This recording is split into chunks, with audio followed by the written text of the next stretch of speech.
여호와의 산에서 준비되리라 있는 본문에 있는 말씀이죠. 여러분 신앙생활, 우리의 신앙생활을 함에 있어서 아무 사건 사고 없이 우리의 신앙의 걸음이 평탄하면 얼마나 좋을까요? 굴곡도 없고 돌뿌리도 없고 그야말로 거침이 없이 그냥 팽팽하면 얼마나 좋겠습니까? 그런데 우리 인생의 삶의 길이란 시험과 참 고통의 연속이라고 해도 과언이 아닐 것입니다. 그래서 평탄한 길이 없다는 거죠. 오르락 내리락 하고 돌뿌리에 걸려서 넘어지기도 하고 그런 가운데서 우리가 하나님께 원하시는 본향을 향해서 지금도 뚜벅뚜벅 걸어가고 있는 그런 삶을 살고 있습니다. 그리고 그런 삶을 살지라도 참 우리가 말씀을 대할 때마다 우리 이성으로 우리의 판단력으로 참 하나님께서 도무지 이해가 되지 않는 그런 말씀으로 또 명령할 때도 왕왕 있다는 사실이죠. 참 도저히 납득할 수 없는 그런, 그리고 하나님께서는 내 속에서 가장 귀한 것을 어떤 때는 포기하고 내놓으라고 말씀하실 때도 있습니다. 바로 오늘 본문에 등장한 아브라함이 바로 그 자리에 지금 직면해 있는 삶의 모습을 우리가 분명히 보게 되죠. 하나님의 약속으로 얻은 아들, 모든 소망이 그 하나에게 집중되어 있을 수도 있지만 하나님은 아브라함에게 그 귀하디 귀한 아들을 번제로 드려라 하는 명령을 아브라함에게 하게 됩니다. 그야말로 아브라함 입장에서는 충격적인 말씀이죠. 어떻게 얻은 아들인데 하나님도 다 아시면서 어떻게 이럴 수 있을까라고 충분히 딴지를 걸 수 있는 그러한 부분입니다. 그러나 아브라함은 그런 참 때를 쓰고 어떻게 할 수 있는 상황이지만 그 하나님 말씀 앞에 다른 어떠한 토 하나 달지 않고 바로 즉시 아침 일찍 일어나 하나님 지시하신 모리아산을 향해 뚜벅뚜벅 가는 것을 볼 수가 있죠. 그리고 그 아들을 하나님께 드리려고 하는 장면입니다.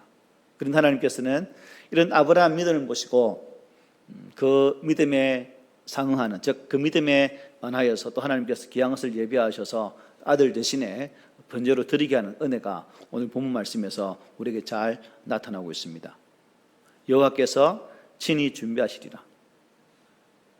무슨 단어죠? 5자로 여호와 이레 하나님. 이 오늘 본문의 주제이기도 합니다.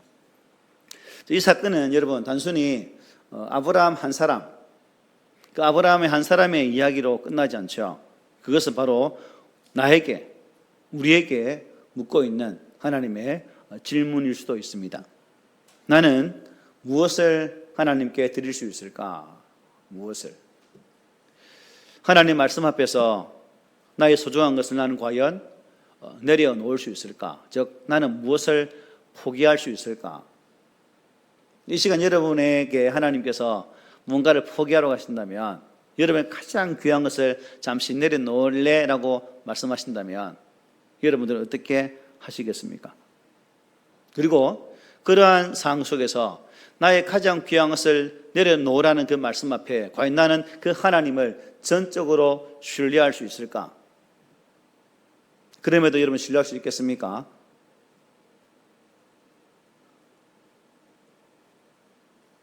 아니면 마이웨이를 외치고 나만의 길을 달려가시렵니까?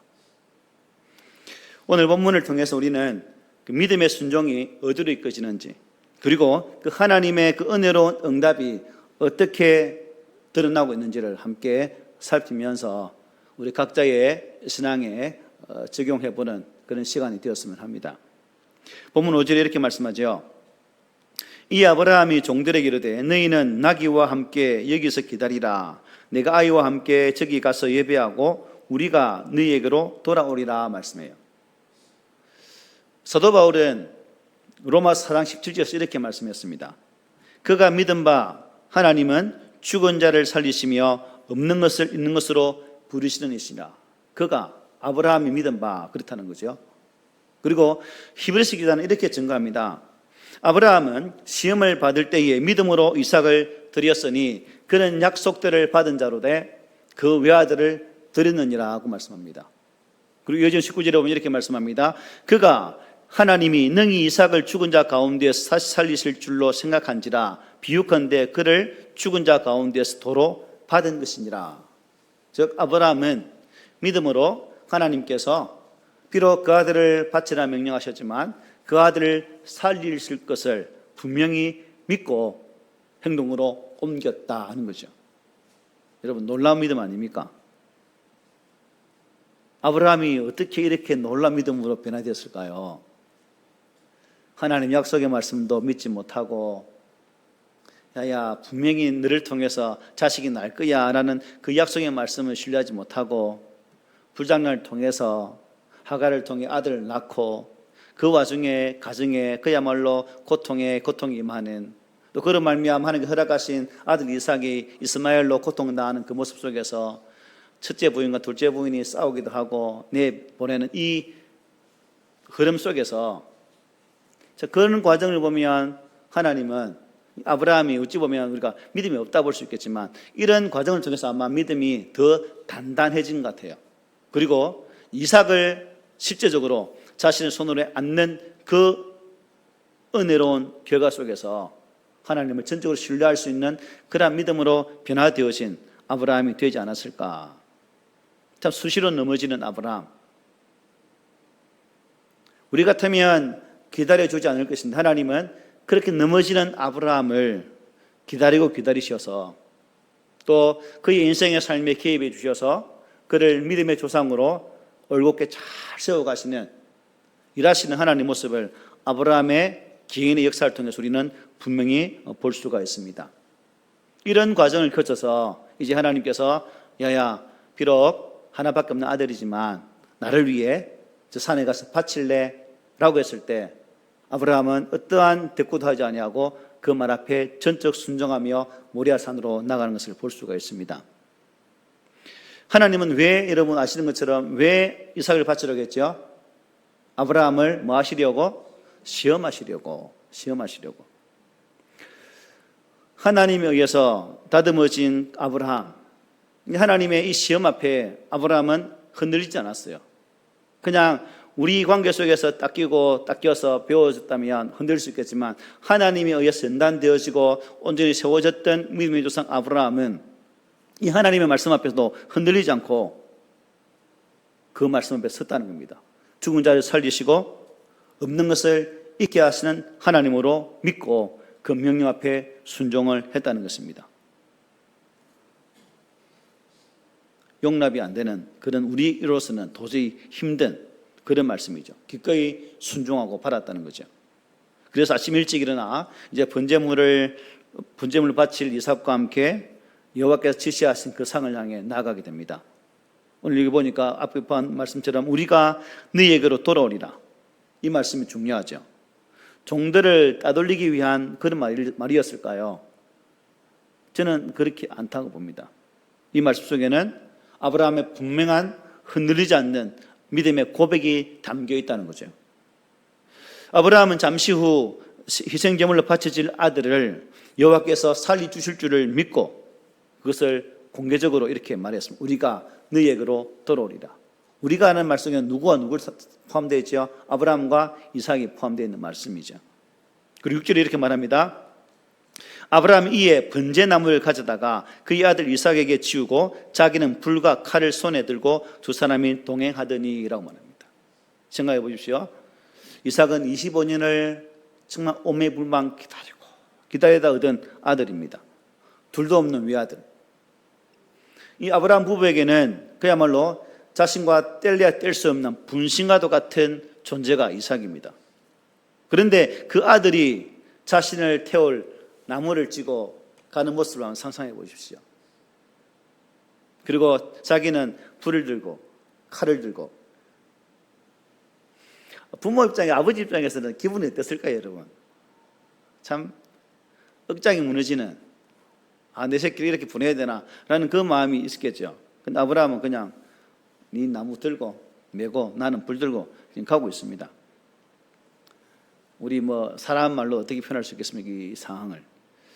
여호와께서는 참 허물과 죄로 죽은 우리를 영원한 죽음과 저주와 꺼지지 않는 그 지옥 유황불로부터 구원하시기 위해서 누굴 보내셨죠? 아들 예수님을 이 땅에 보내주셨습니다.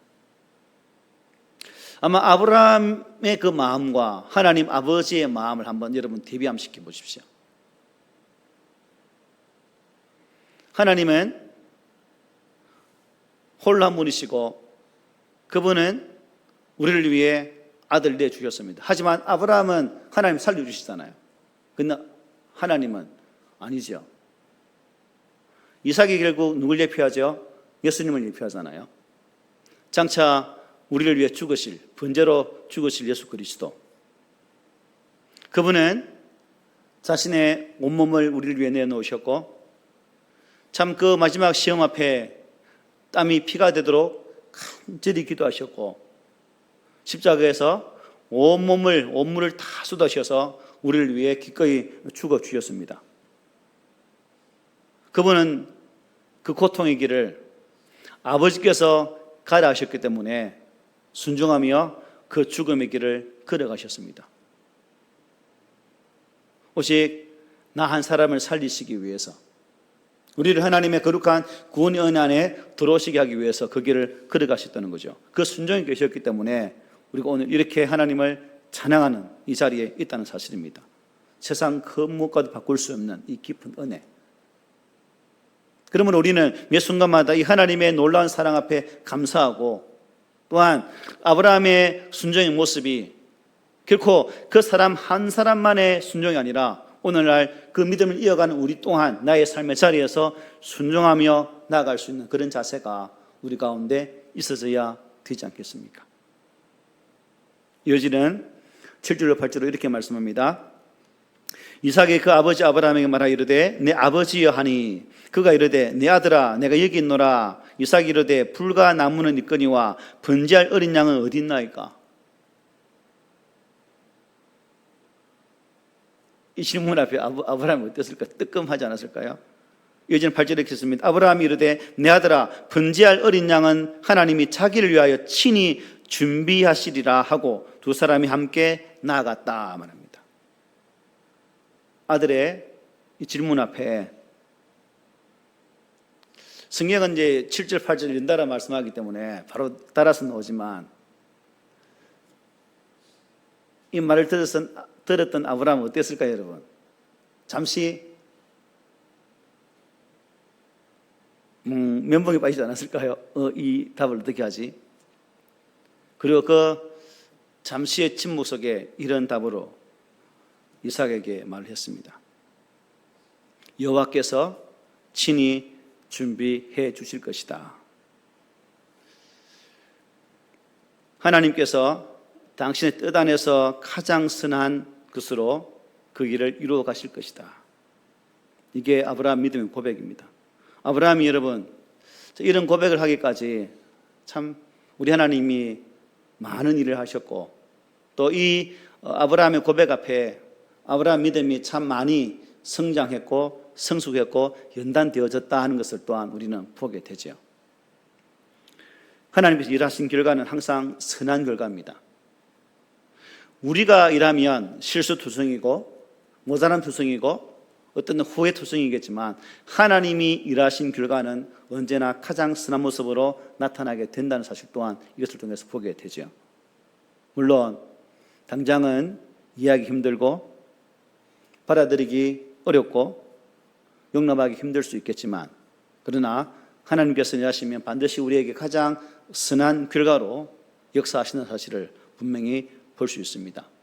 그러므로 우리는 이 하나님의 일하심 앞에 하나님 100번 당신이 옳습니다 라고 고백하는 자리까지 나아가야 될 줄 믿습니다. 9절에 이렇게 말합니다. 하나님이 그에게 일러주신 곳에 이른지라. 이 아브라함이 그곳에 제단을 쌓고 나무를 버려놓고 그의 아들 이삭을 결박하여 제단 나무 위에 놓았다. 아브라함과 이삭 일행은 하나님께서 알려주신 장소에 도착했습니다. 그리고 아브라함은 조금도 망설이지 않고 아들 이삭을 결박했습니다. 이삭은 아버지가 자신을 여호와께로 제물로 바치려는 것을 아마 그 순간 어떻게 해요? 알았겠죠. 아, 내가 제물이구나. 내가 하나님께 바쳐질 번제물이구나 라는 사실을 아마 알았을 거예요. 그런데 여기서 우리가 아브라함과 이삭의 한번 모습을 보십시오. 자, 늙어 힘이 없는 아브라함, 힘이 짱짱한 이삭. 죽기 싫으면 어때요, 여러분? 그냥 손을 뿌리칠 수도 있는 그런 상황인데, 이삭은 그 아버지의 결박하는 손길 앞에 자신을 맡겨드립니다. 이삭이 이런 모습을 보이기까지 아브라함을 통해서 뭔가를 배웠겠죠. 태어난 이삭이 아브라함의 삶을 통해 하나님께서 어떤 분이신지를 알았다는 사실, 저는 이 그림을 통해서 그것까지 우리가 한번 도출해 보자는 겁니다. 이 일이 비록 나의 죽음을 도출하는 이 일이지만 이 일 또한 하나님께서 작정하신 일이구나 하는 것을 이삭이 깨달았기 때문에 그 결박 앞에서도 반항하지 않고 순순히 응답 묶여주었다는 거죠. 참 그런 측면에서 신앙의 아버지와 그 신앙의 대를 이어가는 자녀와의 관계 속에서 참 부모의 위치라는 것이 참 중요하죠. 그만큼 아브라함이 이삭에게 믿음의 선한 모습을 여러분 많이 보였을까요? 아니면 적게 보였을까요? 아마 이삭이 태어난 이후에 아브라함의 신앙의 모습은 그야말로 본받을 만한 그러한 온전한 신앙이기 때문에 아들 이삭 또한 그 아버지의 모습을 따라갔다는 거죠. 그 아버지의 그 아들의 모습으로. 이게 오늘 우리 시대의 가정에 이런 모습이 나타나면 얼마나 좋겠습니까? 이삭을 얻은 이후에 아브라함이 여러분 어떤 삶을 살았는지 이 두 아들과 아브라함의 이 번제를 드리는 장면 속에서 충분히 볼 수 있는 부분이죠. 어떤 것도 용납하는, 하나님의 뜻이라면 순종할 수 있는 그러한 자세, 이것이 바로 이 장면 속에서 우리는 볼 수 있다는 사실입니다. 그러므로 저와 여러분들도 이러한 이삭과 아브라함과 이삭의 이 아름다운 모습을 통해서 과연 나는 하나님 앞에 무엇을 어떻게 내려놓으며 나아갈 수 있을까라는 질문도 한번 해봐야 되겠죠. 아브라함은 아들을 내어놓고 이삭은 뭘 내놓습니까? 자기 자신을 내려놓는 이 모습. 10절입니다. 손을 내밀어 칼을 잡고 그 아들을 잡으려 하니 죽이려고 하는 순간입니다. 내리치면 어때요? 이삭은 죽는 겁니다. 이삭이 죽으면 아브라함은 어떨까요? 네 몸이 내 몸이고 내 몸이 네 몸인데 아들 죽으면 곧 아브라함 자신도 죽는 거와 마찬가지죠. 둘이 한 몸이라 생각하는 그런 아들과 아버지 관계인데 순간 아브라함의 믿음은 죽이려고 하는 그 장면에서 입증되는 거죠. 그때 하나님께서 아주 급하게 아브라함을 만류하세요. 이 장면을 보면서 참 우리 사람의 입장에서 보면 아브라함 하나님 말씀에 순종했지만 그 아브라함의 아들을 향해 내리치는 그 모습은 어때요? 참 비정하지 않습니까, 여러분? 아무리 하나님 말씀이지만 그 하나밖에 없는 아들인데 그것을 어떻게 죽여? 참 비정한 그런 아버지 모습이지만 하나님 편에서 보면 어떻게 해요? 온전한 순종의 모습이라는 거죠. 그래서 우리는 사람과의 관계보다 하나님과의 관계가 먼저 정립되어져야 된다는 것 또한 이 말씀 통해서 보게 되는 거죠. 신앙의 길은 종종 이해할 수 없는 요구 앞에 잘 드러나게 되어 있습니다. 그러나 진정한 믿음은 계산을 넘어서 하나님을 신뢰하며 순종하는 자리에 나타나게 되어 있다는 겁니다. 순종하는 자리에. 오늘 나에게도 묻습니다. 나는 하나님 말씀 앞에 무엇을 어떻게 포기할 수 있는가? 가장 소중한 것을 요구하실 때 나는 과감하게 순종할 수 있는가? 이러한 질문들을 한번 해보십시오. 이어지는 11절 12절입니다. 여호와의 사자가 하늘에서부터 그를 불러 이르시되 아브라함아 아브라함아 하시는지라 아브라함이 이르되 내가 여기 있나이다 하며 사자가 이르시되 그 아이에게 내 손을 대지 말라 그에게 아무 일도 하지 말라 네가 내 아들 내 독자까지도 내게 아끼지 아니하였으니 네가 이제야 네가 하나님을 경외하는 줄을 아노라 말씀합니다. 여호와께서 다급하게 아브라함을 거듭해서 부르시면서 이삭에게 어떤 일도 행하지 말라 명령하십니다. 이 아브라함의 믿음과 순종을 인정해 주시는 장면이죠. 순종은 철저한 자기 부인, 자기 죽음, 제물된 삶을 통해서 완성됨을 또 보게 되는 부분입니다.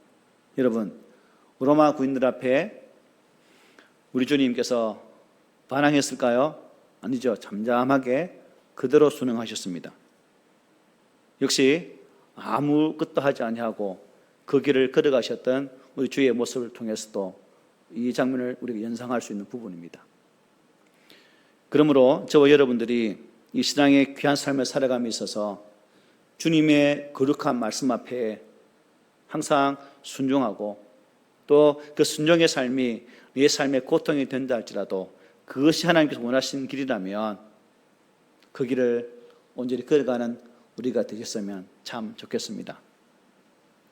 13절 14절입니다. 아브라함이 눈을 들어 살펴본 적 한 순양이 뒤에 있는데 뿔이 수풀에 걸려 있는지라 아브라함이 가서 그 순양을 가져다가 아들을 대신하여 번제로 드렸더라. 아브라함이 그 땅 이름을 여호와 이레라 하였으므로 오늘날까지 사람들이 이르기를 여호와의 산에서 준비되리라 하더라 말씀합니다. 여호와께서 당신 자신을 위해 친히 받은 제물을 준비하실 것이다. 이게 아브라함 믿음의 고백대로 지금 그대로 되는 부분이죠. 아브라함과 이삭은 여호와의 역사를 똑똑히 목격할 수 있었습니다. 순양의 죽음은 물론 역사 이래로 인간의 죄를 대신하여서 수없이 죽어간 많은 짐승들, 그 하나같이 누굴 가리키는 겁니까? 수많이 죽었던 짐승들은 결국 누굴 가리키는 거죠? 어린 양 대신 예수 그리스도를 가리키는 거죠. 그러므로 하나님께서 창세전부터 작정하셨던 준비하셨던 이 거룩한 작업이 이때부터 준비되셨다는 거죠.